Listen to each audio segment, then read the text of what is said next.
Today, we're tackling the exciting topic for all you macro and landscape photography enthusiasts out there, mastering the DNG RAW workflow in Helicon Focus.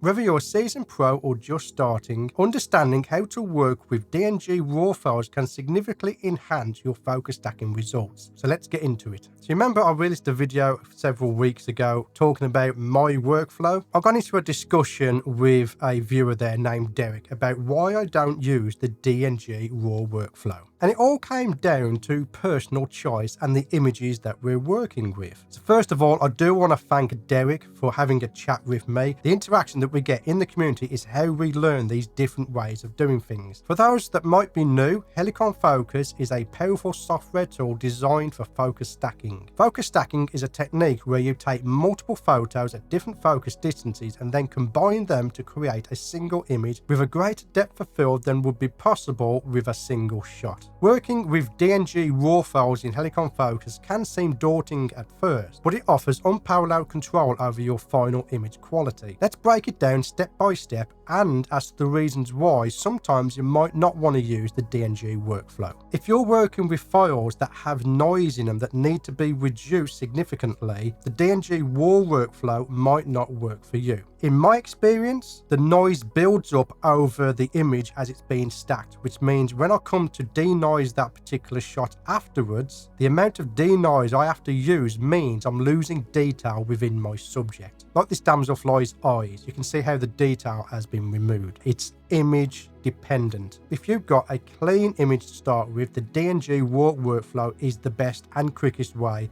to edit your files. But if, like me, you're using an older camera that produces a bit more noise and grain than these newer cameras do, then denoising your images first before stacking is probably the best way to go to maintain the detail in your subjects. That being said, let's get on. Let's take a look at the DNG RAW workflow. First things first, ensure your camera is set to shoot in RAW format. Unlike JPEGs, RAW files contain all the data captured by your camera's sensor, giving you much more flexibility in post-processing. Now, one thing to note, for you to use the DNG RAW workflow within Helicon Focus, you do need to have the Pro version. As you can see here, I'm currently using the Pro version 8.2.12. Again, it doesn't work with the light version, so you do need to purchase the Pro version for this to work. So I have several images here of a damselfly that we have in Lightroom. Scroll through these and you can see that this was handheld. So you can see how it's all over the shot. So that's handheld. Helicon Focus does a great job at stacking. It really does. So the main difference between this and the other workflow that I showed you is we stack first and then we edit the image. Well, first of all, we need to select all of our images. We're going to right click. We're going to export to Helicon Focus using the DNG format. What that will do now is Lightroom will export them to Helicon Focus in a DNG format, ready for us to stack. So we are over here in Helicon Focus now. What we have is DNG files within Helicon Focus, and we have a new button just here, which is RAW development settings. Let's click on there. We've got codec, RAW in, DNG out. We have different ones we can choose. We've built in OSX RAW converter, DNG loader. I'll just leave it as it is, and then we got to choose our color space, and we can edit in Adobe RGB, sRGB, or ProPhoto RGB. I generally just leave it on Adobe RGB. Again, this is personal choice. You can use any color space you want to. Now, when we get to this section, it's basically exactly the same as in the last video. We're going to render out an A, a B, and a C. My settings, radius again is 3, smoothing is 1, and we'll click render. Now, the rendering in the DNG RAW workflow will take longer than it did with the TIFF files, but we save a lot of time by not having to denoise every single image. So once we have stacked all three methods, again, I do this just to see which one produces the best results. Which one does the best results all depends on the image you're working on. So I can't tell you use B because it's always the best. It's not always the best. So always render out all three to see which is better. Once we've done that, we'll come to File, Save All, and the format. Make sure that DNG is selected. If you've previously rendered out in TIFF files, this will be selected. So you need to go in there and just double check that DNG is selected. We shall select a new folder, call it Stacks, and we shall open and click OK to save all 3 of those files. This again will take a little bit longer than if you're working in TIFF files. What we've done is we've inputted raw files into Helicon Focus, we've stacked the images, and then we're outputting raw files as well. Okay, now we want to close down Helicon Focus and we want to stack the AB method again. So we are going to open up Helicon Focus again, and we want to grab the A, which you can see in the file name as A. We want to grab the A and B, drag those into Helicon Focus.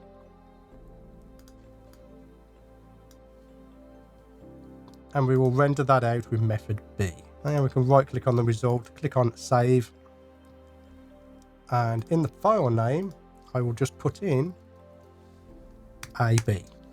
And most of these files I throw away afterwards, so file name isn't really important to me. Now, if you wish to, you can use the retouching panel within Helicon Focus to retouch your stacks if you wish to. I'm not going to do that in this video because it's very tedious, it's very slow, and I don't want to bore you with that. So I'm just going to go straight back into Lightroom to show you the processing. Now, once you've done that, you'll find that there is a new folder over on your folders panel called stacks, or whatever you call that folder, and there's 3 results in there. Now there's 3 because Lightroom doesn't know that we've just done the AB method. So what I'm going to do is right click and synchronize that folder. You can see there it's going to import 1 new image, and we'll synchronize, and then we have all 4 images. So we have the, let's have a look, and again if you look down here at the file name, you can see what it is. We've got the A, the B, the C, and the AB. That's all 4 renderings done, and we get to choose which parts of those files are the best for our images. I am going to use a preset called Fighting Reds. That looks pretty nice to me. Let's get my toolbox panel out the way. I'm going to click on my mask, get it out the way again. Right, let's show the overlay, and I'm going to subtract using a brush because we don't want the bush at the front here to be selected. When I'm stacking and when I'm doing my images, I like the head to be the focus of the image. So we're going to get rid of those. The auto mask option in Lightroom is brilliant for doing this. It really is. Click on the areas that you don't want and brush over it. And there we go. So let's turn off our show overlay, and I'm just going to increase the exposure slightly. Let's go to about 75. And I'm also going to pull the color temperature over to the blue slightly, just to give them a bit more hint of blue. Okay, let's go back to our edits. Now that I've done that, I'm going to make sure that that one that I've just edited, that single image, is selected. Shift click on the end one, and then click synchronize. Make sure everything is selected, including masks, but not cropping. We're not going to be cropping this time, and we'll click synchronize. And what that will do is it will take all of the settings that I have on that one image and throw them over onto all 4. So if we now click on the first one, you'll see they all have the same edit. So with all of those selected now, we're going to right click, go to edit in, and we're going to open as layers in Photoshop. What we're going to do now is just do a quick retouch within Photoshop, because this is where it gets to the important part of the raw DNG workflow, and the reason why I don't particularly use it at the moment. And again, I think it's down to my camera. I am using an old camera. I'm using the EM1 Mark II. It's an old camera. If you're using an OM1, I would suggest you try this workflow, because as Derek and I have discussed, it works great with an OM1. And that's because the OM1 has cleaner files when it comes to noise and grain. As I've already demonstrated, if you've got a little bit more noise and grain than you would normally have, that noise and grain will stack up when doing your stack. It's impossible to remove that noise and grain without losing some detail in your subject. We have to choose the parts of the image that we like. Now, I've already gone ahead and done this, so I know that the C and the AB methods are best. The C is great at the background and any areas around like the legs or the eyes and like that. It's great around there. So if you keep an eye on the eyes, when we turn that off, we have the AB method, which is great for detail, but you get these halos. So what I'm going to do there is I'm going to swap my layers around, and then what we're going to do is nitpick our image and say, do we need to denoise this image? When we do the DNG, no, when I do a DNG workflow, we get this like weird patterning. Can you see it here? I don't know if that's a limitation to my camera or not. I'm going to try and remove it with denoise though. So let's go into Topaz Labs. And each layer needs to be done individually, because what I have noticed with the DNG RAW workflow, the level of noise is different on each rendering from Helicon. So you need to do it individually. So I'm going to bring my sharpness down to 15. Noise reduction, we'll bring it up to, I'm going to go 25 on that. And then click apply. Throw away the bottom layer. We don't want that now. And now we're looking at the A/B method. You can see how it's different. The noise levels are different. And to be honest with you, these don't really need denoising. I'm just showing you the workflow if you did need to denoise them. So let's take a look at that same area again. You can see how the settings for the C method doesn't work on the A/B. So we need to just pump that up a little bit more. Let's try 40. Okay. I'm going 40. Again, nitpick, pixel peep. Make sure you get it exactly as you want. And again, this image doesn't actually need denoise. It's perfectly okay. What happens is if you do have a noisy image like this example I'm showing you here, when you come to denoise it, you are going to lose detail within the insect, particularly damselflies. You lose detail within the eyes. So now that you've got your chosen methods, which in our case again is the A, B and C methods, and we've denoised those images, we can now start to clean them up and choose the layers. This image is very easy to edit because all we're going to do is put the detail back into the face, and the rest of the image we shall leave as it is. So we're going to put on a layer mask and we'll invert it using Command I. And if you notice down here, you see the legs.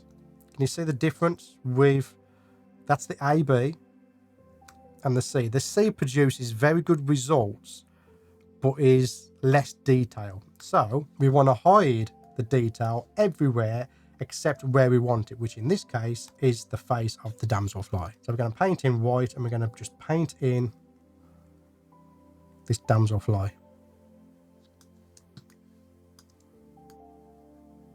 All the way down to about there. Once I've done that, I'm going to select option and click on the layer mask. And again, there's multiple ways of doing this. There's no one single way of doing it. It all comes down to your personal choice. Next, we're on the cleanup layer and we are going to be using the remove tool. Check this video here for more details on the remove tool. I'm not going to cover it in this video. I'm just going to go in there quickly. So we're going to remove that little bit there. And generally, if it doesn't belong on the insect, so it's dirt, dust, anything like that, I will remove it. Things I won't remove would be if he had a damaged eye, for instance. I wouldn't try and fix that because that's part of the actual insect. So we don't try and remove that. We have got an area that didn't stack very good, and that's because I don't think I had that in focus. So we're just going to go click once over that, just to add some detail in there. And again, I expect you to do better because you've got more time than I have in this video. And areas like these, for instance, I will remove those as well. They're a little bit of a distraction. Again, it's personal choice if you want to remove it or not. And of course, if you're entering competitions, you won't do any of this because they don't allow it. But if it's just for your portfolio, then why not? Once I've done that though, what I want to do is I want to recrop the image. I want the damselfly in the middle, so we're going to make sure our ratio is set to original, and I'm going to bring him into the middle. I'm also going to straighten him up, so we're going to click on the straighten, go from the top of this eye to the top of that eye, straighten him up, making sure everything is within our bounds because I don't want to generate any new content. Now that we've done that, I'm going to come and use my actions and I'm going to sharpen. So we're going to go in there, we're going to sharpen him up.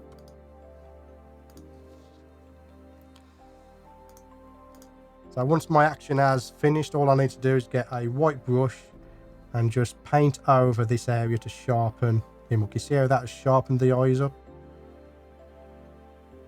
It's a brilliant action for sharpening. Let's see the before. So if you pay attention to the right hand eye, there's before and after. Before and after. Brilliant sharpening technique that is. And once that's done, I'm also going to use my action to add a black vignette. And that'll be about it really. And there you have it. That's a step-by-step guide on the DNG RAW workflow within Helicon Focus. With practice, you'll see your focus stacked images reach new heights of detail and clarity, again depending on your starting image. If your starting image is nice and clean, this workflow works brilliantly. But if, like me, you like to bump up the ISO a little bit, so you got a faster recycle time on your flash, or you're in a situation where you need to use a higher ISO, this workflow might not be the best for those type of images. But again, I believe after talking to Derek, it does come down to the individual image you're working on and whether or not you're using an older camera. So again, I do want to thank Derek for the conversation we had about the differences in the workflows, and it is another workflow we can add to our post-processing depending on the image that we are working on. Let me know, which one do you currently use? Do you denoise before stacking, or do you use the DNG RAW workflow and denoise after stacking? Let me know in the comments below. I'd be really interested to see your thoughts. But for now, that's where I'm going to leave this video. I want to thank you for getting to the end of this one, and again, as always, I'll see you on the next one. Thank you for sticking to the end of this video. If you enjoyed it, then please subscribe and click the like button. It really does help out the channel. I want to thank my Patreon supporters for their continued support in supporting me and this channel. If you're interested in joining Patreon, then check in the description below this video for a link to Patreon. If you want to continue watching my macro journey, then click one of the videos in front of you now.